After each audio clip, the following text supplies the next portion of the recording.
तुमची गरज भासेल त्यावेळी नक्की माझ्या घरी तुम्ही बालक रूपामध्ये या। गणपती बाप्पा वरदान देऊन अंतर्ध्यान झाले आणि गणेश अंतर्ध्यान झाल्यानंतर काही दिवस आनंदामध्ये निघून गेले। एक दिवस भगवान शंकर एकांतामध्ये साधने करता निघून गेले। कार्तिक भगवंत घरामध्ये होते आणि त्याच वेळी पार्वती स्नान करण्याकरता बसली, परंतु मनामध्ये हा भाव आला की कैलास पर्वते महादेव बाहेर गेलेले,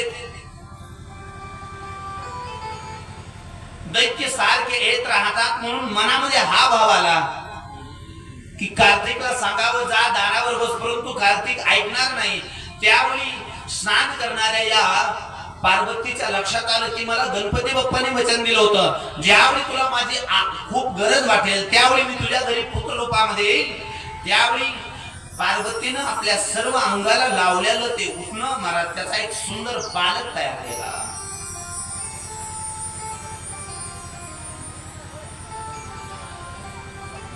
त्याला बालकाचा आकार दिला उठण्याला आणि तो छोटासा बालक उठण्यापासून बनवलेला तो बालक आपल्या हातामध्ये घेतला आणि हातामध्ये घेतल्यानंतर त्याच वेळी अति व्याकुलतेने अति तन्मयतेने महाराज गणेशाला विनवणी करू लागले, हे गणेशा आज तुम्हाला माझ्या घरी पुत्र रूपामध्ये दर्शन दे।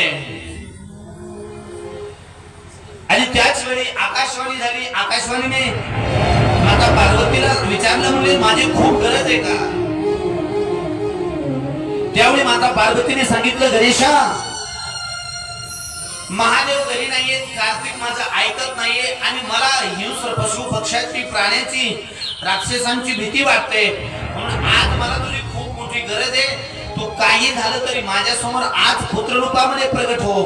आणि त्याच वेळी आईची व्याकुलता पाहिल्यानंतर तेच गणेश गणपती बाप्पा पार्वतीच्या हातामध्ये बालकाच्या रूपामध्ये प्रगट झाले आणि ज्यावेळी छोट्याशा बालकाच्या रूपामध्ये प्रगट झाले एकदम छोटे छोटे, त्यावेळी कार्तिकीला त्यावेळी पार्वती माता म्हणू लागल्या गणेशा एवढे छोटे तुम्ही माझ्या घरी होऊन आले, म्हणले माझ्या कामाला कधी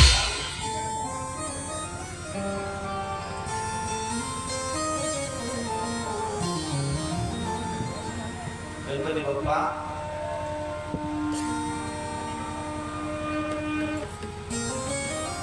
तुम्ही एवढे छोटे झाले मोठे होईपर्यंत माझं म्हातारपण जवळ येईल।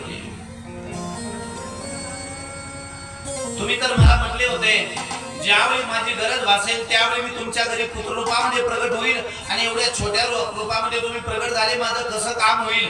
त्यावेळी गणेशाने विचारलं आई तुमची काय इच्छा आहे? त्यावेळी म्हणले जरा विशाल रूपामध्ये प्रगट व्हा, मोठे व्हा, एकदम छोटे नको। आणि ज्यावेळी आईने मोठे व्हा म्हटल्यानंतर गणपती बाप्पा त्याच वेळी आईची मनोकामना पूर्ण करण्याकरता विशाल रूप धारण करून आई समोर प्रगट झाले। आणि ज्यावेळी मला त्या गणपती बाप्पाला पाहिलं त्यावेळी पार्वतीला मोठा आनंद झाला।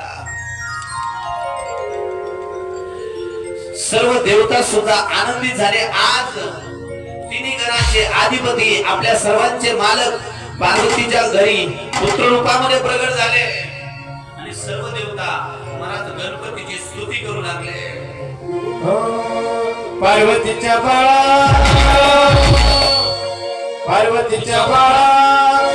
पायात बाळा पुष्पहाराच्या घातल्यात बाळा ताशाचा आवाज झाला रे।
सर्व देवतांनी सुंदर गणेशाची स्तुती केली